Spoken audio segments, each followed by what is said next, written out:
Negative reviews നമുക്കറിയാവുന്ന പ്ലേസിനെ കുറിച്ച് ആരെങ്കിലും പറഞ്ഞു നോക്കിയാൽ പിന്നെ എനിക്ക് അവിടെ പോയി നോക്കിയില്ലെങ്കിൽ ഒരു സമാധാനമില്ല. അങ്ങനെ കുറച്ച് നെഗറ്റീവ് കേട്ടിട്ടാണ് ഞാൻ മദേഴ്സ് വെജ് പ്ലാസയിലേക്ക് പോയത്. എനിക്ക് അവിടെ പോയിട്ട് ഞാൻ സ്ഥിരം പോകാറുള്ള സ്ഥലമായതുകൊണ്ട് എനിക്ക് വേറൊന്നും ഫീൽ ചെയ്തില്ല. ഞങ്ങൾ 2 കൂപ്പണാണ് എടുത്തിട്ടുണ്ടായിരുന്നത്. 504 രൂപയാണ് 2 കൂപ്പൺ കേട്ടോ.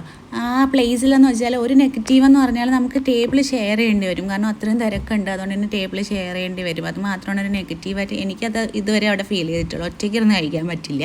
അപ്പോഴേക്കും അവർ ഇല കൊണ്ടുവച്ച് പപ്പടവും പഴവും ശർക്കര വരട്ടിയും ചിപ്സും ഒക്കെ വെച്ചിട്ടുണ്ടായിരുന്നു. കൂടെ ഒരു ചെറിയ പരിപ്പ് വടയും, പിന്നെ അത് കഴിഞ്ഞ് 4 തരം അച്ചാറാണ് കൊണ്ടുവന്നത്.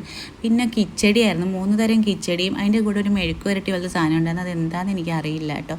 പിന്നെ ക്യാരറ്റ് തോരനും അവിയലും വടക്കൂട്ടുകറിയാണ് കൊണ്ടുവന്നത്. അപ്പം ശരിക്കും പറഞ്ഞാൽ ഞാൻ വാഷ്റൂമിലൊക്കെ പോയി നോക്കിയിട്ട് എനിക്ക് നല്ല നീറ്റായിട്ട് അവർ മെയിൻറ്റെയിൻ ചെയ്യാനായിട്ട് തോന്നി. അന്ന് അവർ പറഞ്ഞിട്ടുണ്ടായിരുന്നു ഓണത്തിൻ്റെ തിരക്കായതുകൊണ്ടാണ് അങ്ങനെ ഫീൽ ചെയ്തത്, ചിലപ്പോൾ അതുകൊണ്ടായിരിക്കണം. അത് കഴിഞ്ഞപ്പോഴത്തേക്കും ചോറ് ശരിക്കും 2 സൈസ് ചോറുണ്ട്, വെള്ളച്ചോറും ഉണ്ട്, പിന്നെ ചമ്പാവരി ചോറും ഉണ്ട്. ഞാൻ ചമ്പാവരി ചോറാണ് ഞങ്ങൾ മേടിച്ചത്.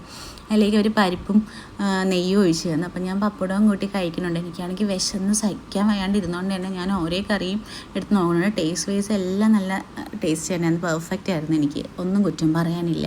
അങ്ങനെ പപ്പടവും കൂട്ടി പരിപ്പും കൂട്ടി ഞാൻ നന്നായിട്ട് ഫസ്റ്റ് റൗണ്ട് കഴിച്ചിട്ടുണ്ടായിരുന്നു. കുറച്ച് ക്വാണ്ടിറ്റി കൂടിപ്പോയെന്ന് എനിക്കറിയാം, എന്നാലും ഞാൻ കഴിച്ചു, കാരണം നല്ല ടേസ്റ്റായിരുന്നു. അപ്പോൾ വിശാഖ ആദ്യമായിട്ടാണ് പറയണത് കേട്ടോ. അപ്പോൾ വിശാഖിന് വാങ്ങി കൊടുത്തിട്ട് നമ്മൾ കഴിച്ചു തുടങ്ങി. അത് കഴിഞ്ഞിട്ട് സാമ്പാറാണ് വന്നത്. സാമ്പാറിന് പീസ് കിട്ടില്ലെന്നും പറഞ്ഞുകൊണ്ട് ഇവിടെ ഒരാളിരുന്ന് വഴക്കുണ്ടാക്കുന്നുണ്ട്.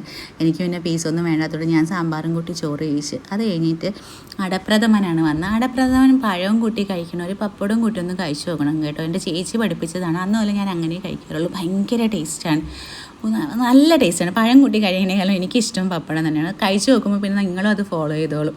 അത് കഴിഞ്ഞിട്ട് വന്നത് കടലപ്പായസമാണ്. കടലപ്പായസമൊന്നും എനിക്ക് പറയാനുണ്ടായിരുന്നില്ല. പിന്നെ വന്ന ഒരു സാധനമെന്ന് വെച്ചാൽ ക്യാരറ്റ് പായസം. അതെനിക്ക് എന്താണെന്ന് മനസ്സിലായില്ല, എനിക്ക് എൻ്റെ ടേസ്റ്റ് കിട്ടിയിട്ടുണ്ടായിരുന്നില്ല കേട്ടോ. വിശാഖ് പറയണ ജാം മാതിരി ഇരിപ്പുണ്ടെന്ന്, പക്ഷെ എനിക്ക് ഒരു ടേസ്റ്റും അതിന് ഫീൽ ചെയ്യാൻ പറ്റിയില്ല.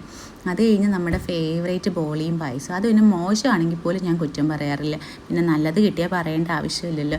എൻ്റെ എല്ലാം കാണുമ്പോൾ തന്നെ അത്യാവശ്യം എല്ലാവർക്കും മനസ്സിലാവും, ഒരു കറി പോലും ബാലൻസ് ഇല്ല, എല്ലാം നല്ല ടേസ്റ്റായിരുന്നു. പിന്നെ അവരും ചോദിച്ച തരണുണ്ട് കേട്ടോ, ചോറായാലും കറികളായാലും രണ്ടാമത് ചോദിക്കുമ്പോൾ നല്ല ക്വാണ്ടിറ്റിക്ക് തരണുണ്ട്. അങ്ങനെ അത് കഴിഞ്ഞ് ഇച്ചിരി ചോറും കൂടെ മേടിച്ച് രസവും പുളിശ്ശേരിയും മോരും കൂടെ കൂട്ടി സദ്യ ഫിനിഷ് ചെയ്തപ്പോൾ വയറങ്ങ് നിറഞ്ഞു. പിന്നെ ഒരു നെഗറ്റീവ് പറയാനാണെങ്കിൽ പാർക്കിംഗ് കുറച്ച് ദൂരത്തിലാണ് കിട്ടിയത്, അത്ര മാത്രമേ എനിക്കൊരു നെഗറ്റീവായിട്ട് തോന്നുള്ളൂ.